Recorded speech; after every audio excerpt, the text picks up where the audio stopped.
About magnetic field due to current through a circular loop. Say for example you have this circular loop, okay, and current is entering through this, then it goes this way and leaves the next end, okay. Now here what happens?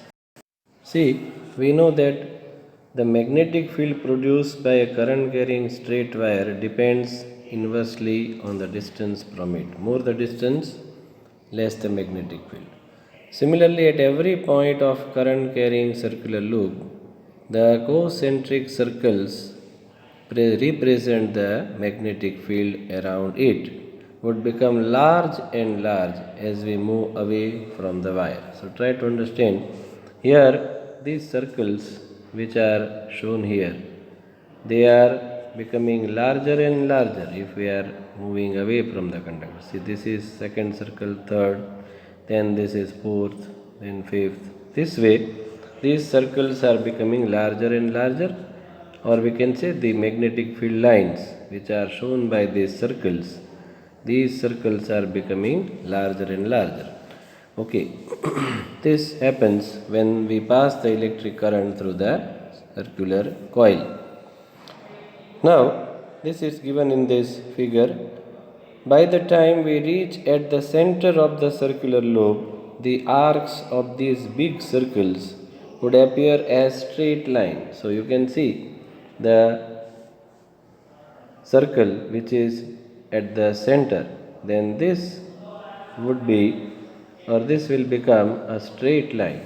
So these field lines are having their direction in one particular direction only, or we can say direction of these field line are in one particular direction. So every point on the wire carrying current would give rise to the magnetic field appearing as straight line at the center of the loop. So if you apply the right hand rule, it is easy to check that every section of the wire is giving the magnetic field lines in the same direction within the loop. So within the loop, if you see the direction of the magnetic field line, then these magnetic field lines are in one particular direction. In this case, it is from left to right. Okay. Now we know that the magnetic field produced by current carrying wire at a given point depends directly on the current passing through it. Therefore, if there is a circular coil having, say, more turns, n number of turns, the field produced will become n times. So if this is, say, one coil which is shown in this particular figure, if you have, say, concentric many coils, say 10 coils, then the magnetic field produced here will be 10 times more than the field produced by one coil. Okay, this is because the current in each circular turn has the same direction and the field due to each turn will be added up. Now if you want to find the direction of these magnetic field lines, then there is one activity. Okay, take a rectangular cardboard. So this is the cardboard which is taken and two holes are made in it and the coil is passed from this cardboard. Connect the ends of the coil. Okay, this coil is then connected with the battery key which is shown in this figure.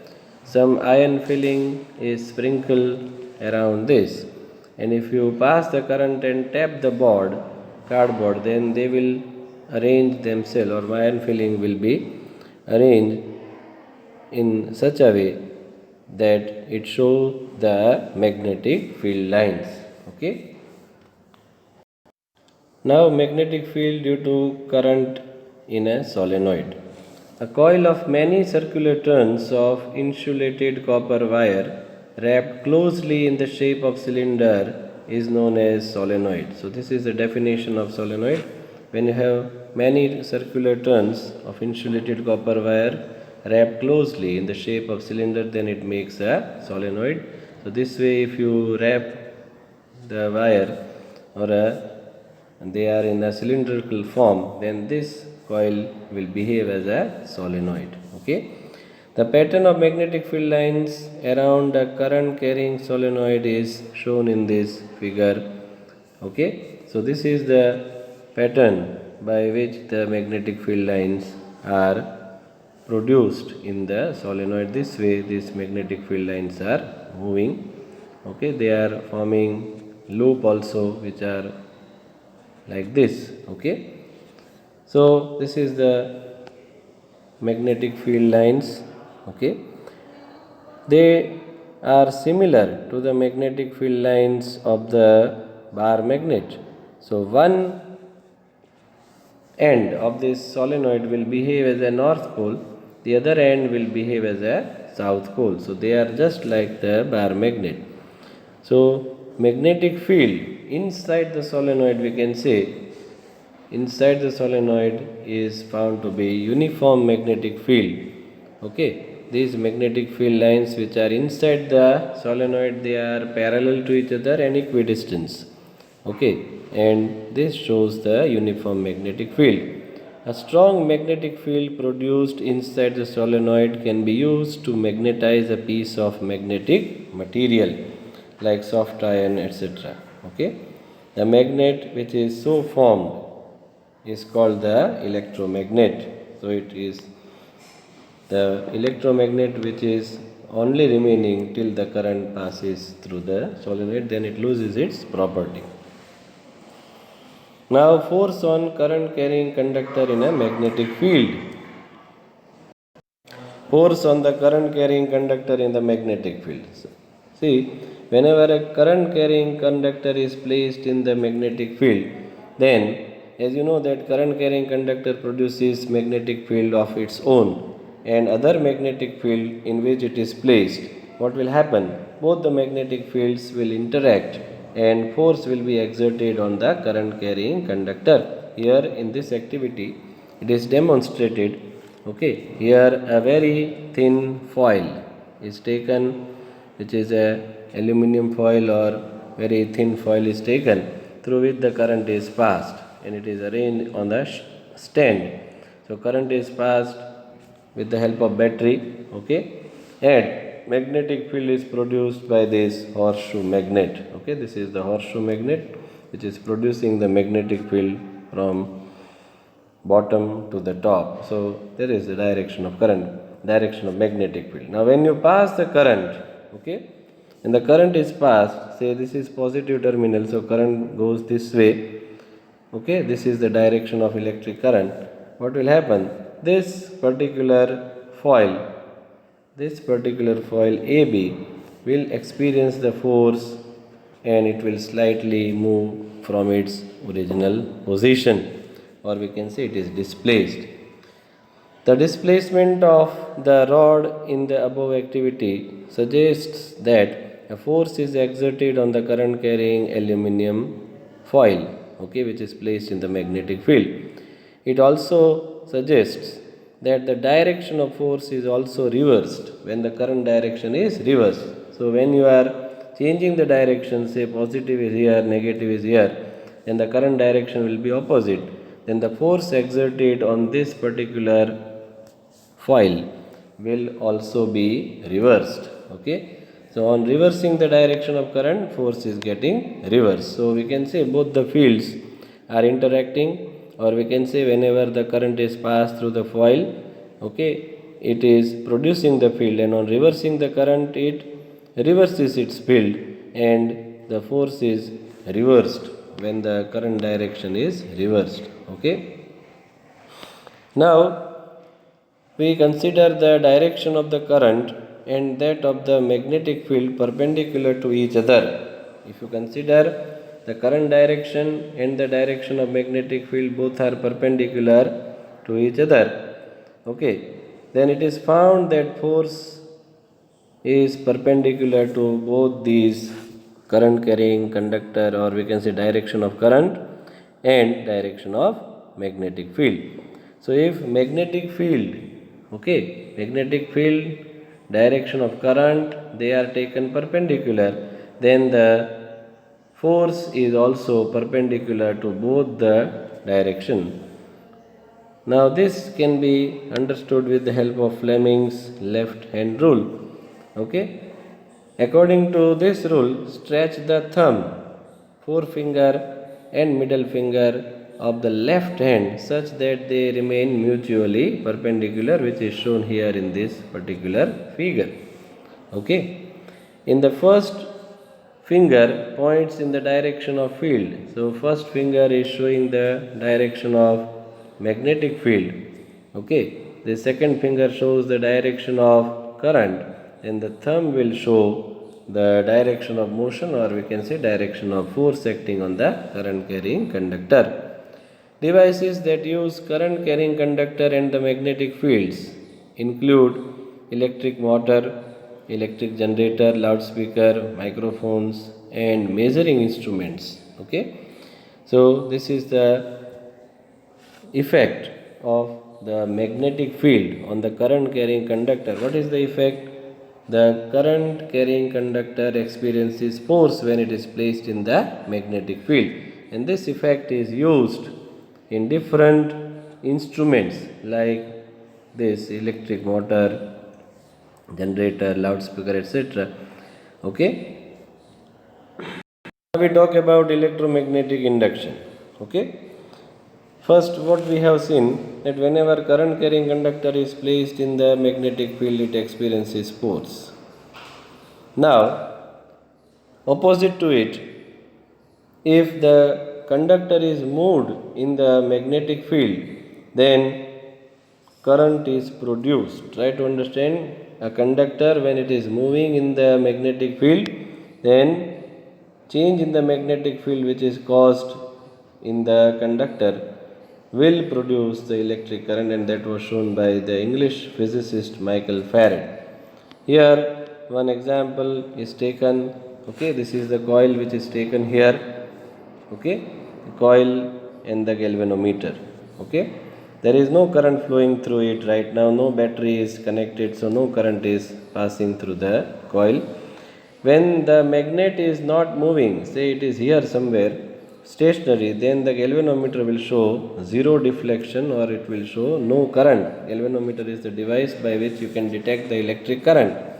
Now if this magnet is moved in the direction of the coil, okay, then the galvanometer will show the deflection in one particular direction, and when you are taking this away from the coil, then it will show the deflection in the opposite direction. So when there is a motion of the magnet, what happens? Okay, the, say for example, the magnet is somewhere here. Okay, then the magnetic field lines associated with the coil will be there, some magnetic field lines will be there. Now when you are bringing it close to the coil, then this number of field lines associated to the coil will increase. Okay, that change in the magnetic field lines is the cause of this electric current. Okay, it is not the magnetic field itself is the cause of electric current. If you just place this here, no movement, then field lines are there, but the galvanometer will not show the deflection. Okay, now another activity is also given. Okay, if you wrap the coils on a cylinder as shown in this particular figure, this is consisting of battery and key. Okay, so the current can be passed through this first coil, which is primary coil, while this is the secondary coil in which the galvanometer only is connected. Now there is no connection between these two coils. Try to understand, there is no connection between these two coils. The current passes through the first coil only. If you switch on the current, then the current goes like this. It does not go to this coil. Okay, that is the main thing to understand here. Now when you are switching on the current in the primary coil, okay, here the switch is kept on, then the galvanometer will show the deflection. It will jump to one side and quickly return back to zero. Okay, so we can say that there is a momentary deflection in the galvanometer which is joined with the second coil, or momentarily the current passes through this second coil. Okay, now disconnect coil 1 from the battery. Yeah. Or we can say switch is off. What will happen? If you switch off the current in the primary coil, then again the galvanometer will show the momentary deflection on the other side. Okay, it means that now the current again has flown through this second coil. So whenever switch is made on, the magnetic field associated with the coil increases. Initially when the switch was off, no magnetic field was there. When switch is made on, switch is put on, then the magnetic field associated with the coil has changed and it has acquired its particular value. Then it becomes constant throughout the current is passed through the first coil. Now when the switch is made off, what will happen? This field from its maximum value reduces to 0. So it changes its value. So it is the change in the magnetic field which is responsible for the electric current induced in the second coil. Okay.